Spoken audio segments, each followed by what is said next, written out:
And then you got the situation with March, I believe it's March 23rd, the mandatory microchip. And I'm not saying that, you know what's going to happen? March 23rd is going to come around and it's not going to be as bad, and then people are going to be talking shit.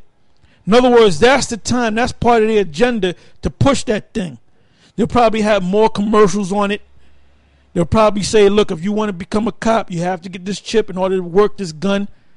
In other words, they're going to really start pushing it. And then you're going to get resistance from the Israelites. You're going to get resistance from Israelites that never believed what we said about the mark of the beast being the microchip. And they're going to start saying, you know what, GMS was right. You have these patriots that read the scriptures. These Edomites, which a lot of them are Jake anyway. They read the scriptures and they know that the mark, you ask any white person that read the Bible or knows a few things, and I'm going to do that downtown, man. I'm going to have a separate camera out, and that's going to be my new little program, man. I'm going to pull Edomites on the side, and I'm going to ask them about the mark of the beast. Then I'm going to do the same thing to Jake, and I'm going to see how many Jakes are going to come out and say, well, that's the microchip. That's the mark of the beast. Not many Jakes. I'll be surprised if one or two Jakes know that. But them Edomites say no, because we ran into Edomites, even Edomite women. I asked this one Edomite woman, I said, what's the mark of the beast all about? She said, that's the microchip. So that's my little experiment that I'm going to do later today or later tonight when I'm out there on the highways and the byways. But we coming to an end, man. All hell is getting ready to break loose. Go ahead. It says, and the dead shall be cast out as dung, and there shall be no man to comfort them. For the earth shall be wasted, and the cities shall be cast down. Yeah, now, there's a video out of this guy, G for T. He's with Badfinger. Because we watch those other videos, Demcad and Alex Jones.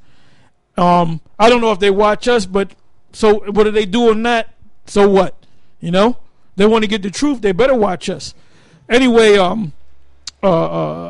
G for T and Badfinger, they had drove out to Arizona, and they rolled up on this truck stop, and the place was abandoned, man. They went inside the place, and you can still see cases of soda sitting there. You know, you can still see cans of different product just sitting there. And then the next scene, you see Badfinger crying, talking about this place is done, America's done. Well, he woke up to reality. The masses of you people don't know what the hell's going on, man.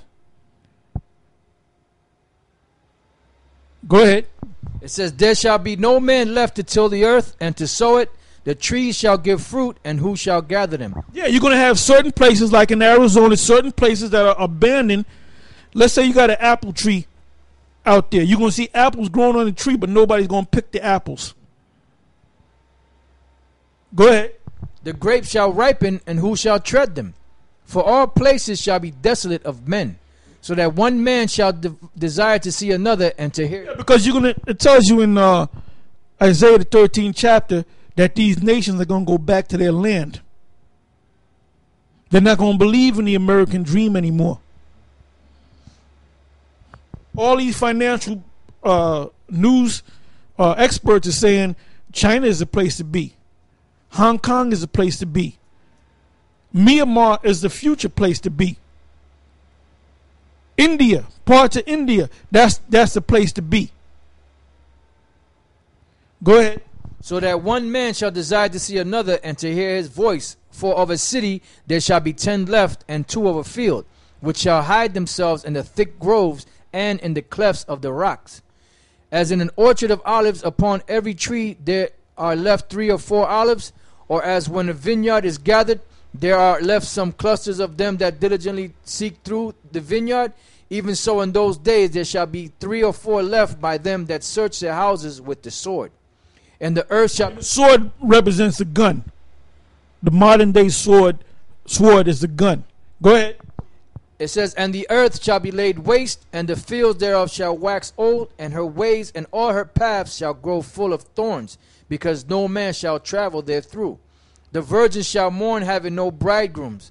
The women shall mourn, having no husbands. Their daughters shall mourn, having no helpers.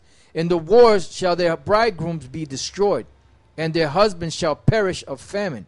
Hear now these things, and understand them, ye servants of the Lord.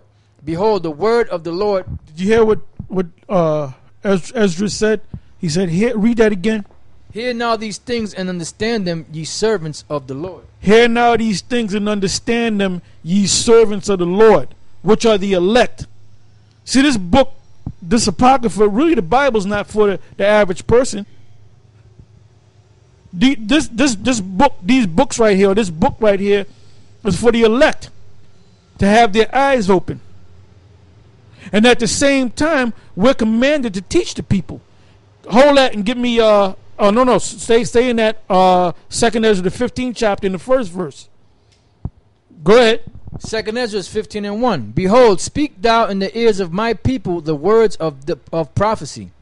That's what it says. That's what you're supposed to do. Speak thou in the ears of my people the words of prophecy. What does the word prophecy mean? It means simply to say before. We speak about the mark of the beast, which is the microchip. That's a prophecy. All right? We speak about the ICBM missiles. That's a prophecy. We speak about this famine, the coming famine that's happening all throughout Europe and other parts of the world. That's prophecy. So the Most High said to speak it. Go ahead. Which I will put in thy mouth, saith the Lord. So the Most High is making us prophesy. He said, which I will put in your mouth. Go ahead. And cause them to be written in paper, for they are faithful and true. Yeah, because all these prophecies that we're reading are going to come to pass. These Edomites, which they like to call themselves Caucasians or so-called white people, they're going into slavery. How do I know that? It's in the book.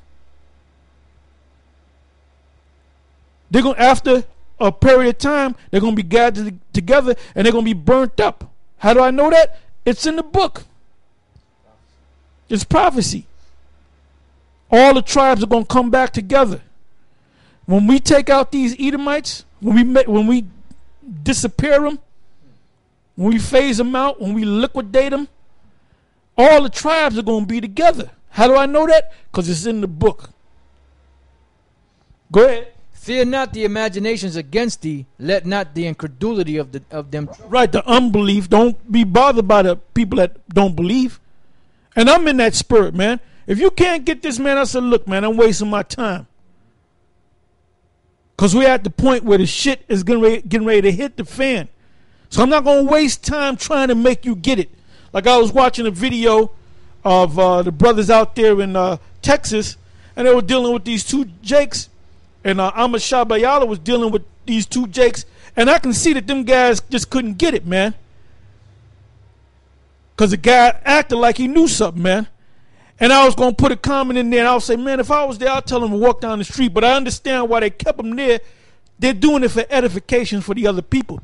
A lot of times when you think we're trying to wake up a boneheaded Negro, we really know that they can't be woken up. But we're using that as an opportunity for the elect, to edify the elect. They're thinking that we're really trying to get that. Man, I gotta get. Man, they think we're really trying to crack that nut, so to speak. They think we're trying to get into that pineal gland, that third eye, to wake their asses up. And we know it ain't gonna happen because your pineal gland is diminished, man. Your third eye is gone. Now don't get stupid, all right?